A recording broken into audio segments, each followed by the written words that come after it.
नमस्कार दोस्तों, आज हम आपको सियासत के अंक में एक दिलचस्प कहानी सुनाने जा रहे हैं। यह कहानी है एक ऐसे नेता की जिन्होंने अपनी जातीय पहचान को राजनीतिक ताकत में बदलने की कोशिश की, लेकिन समय के साथ राजनीति का समीकरण बदल गया। कहानी है उपेंद्र कुशवाहा की। बिहार की राजनीति में जाति हमेशा एक बड़ा फैक्टर रहा है। यादव, कुर्मी, कोयरी, दलित और अन्य पिछड़ा वर्ग के वोटों पर ही अक्सर राजनीति जीत और हार तय होती रही है। इन्हीं जातीय समीकरणों के बीच एक नाम उभरा, उपेंद्र कुशवाहा। बहुत कम लोग जानते हैं कि उपेंद्र कुशवाहा का पूरा नाम उपेंद्र सिंह था, लेकिन उन्होंने अपने नाम के साथ कुशवाहा जोड़ लिया। इसके पीछे सिर्फ नाम बदलना नहीं था, बल्कि एक बड़ी राजनीतिक सोच थी। वे कोयरी या कुशवाहा समाज को एक मजबूत राजनीतिक पहचान देना चाहते थे। उस दौर में बिहार की राजनीति में यादव समाज के बड़े नेता लालू प्रसाद यादव थे और कुर्मी समाज के बड़े नेता नीतीश कुमार, लेकिन कोयरी समाज में ऐसा कोई भी बड़ा चेहरा नहीं था जो पूरे राज्य में उसकी आवाज बन सके। उपेंद्र कुशवाहा ने इसी खाली जगह को भरने की कोशिश की। उन्होंने विभिन्न राजनीतिक दलों में काम किया, चुनाव लड़े और कई बार अपनी अलग अलग पार्टी भी बनाई। उनका उद्देश्य था कुशवाहा समाज की राजनीतिक हिस्सेदारी बढ़े और इस समाज को सत्ता में अधिक प्रतिनिधित्व मिले। धीरे धीरे उपेंद्र कुशवाहा बिहार के कुशवाहा समाज के बड़े नेताओं में गिने जाने लगे।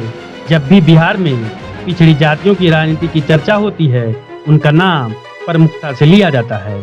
लेकिन राजनीति में कोई भी जगह हमेशा के लिए सुरक्षित नहीं रहती है। समय के साथ नए चेहरे सामने आते हैं और पुराने समीकरण बदल जाते हैं। इसी बीच भाजपा ने बिहार में अपनी सामाजिक पकड़ मजबूत करने की रणनीति बनाई।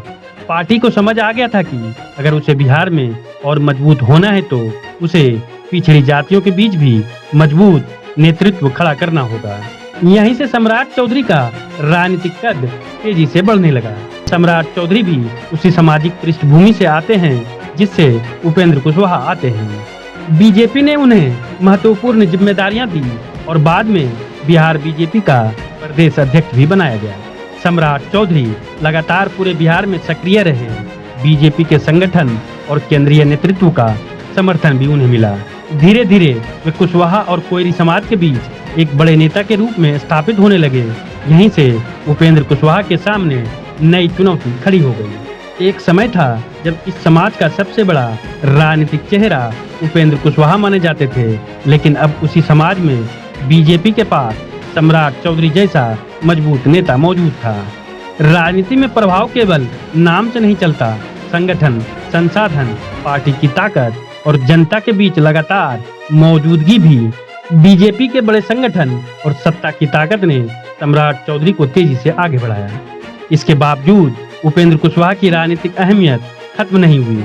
वे आज भी बिहार की राजनीति में एक महत्वपूर्ण नेता हैं। बीजेपी और एनडीए ने भी समय समय पर उन्हें सम्मानजनक स्थान दिया है, लेकिन राजनीतिक विश्लेषकों का मानना है कि अब पहले जैसी स्थिति नहीं रही है।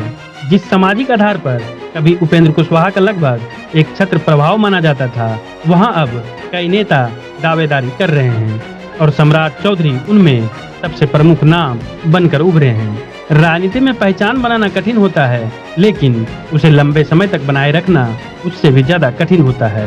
उपेंद्र कुशवाहा ने एक सामाजिक पहचान को राजनीतिक शक्ति में बदलने का प्रयास किया और वर्षों तक उस पहचान का प्रतिनिधित्व किया।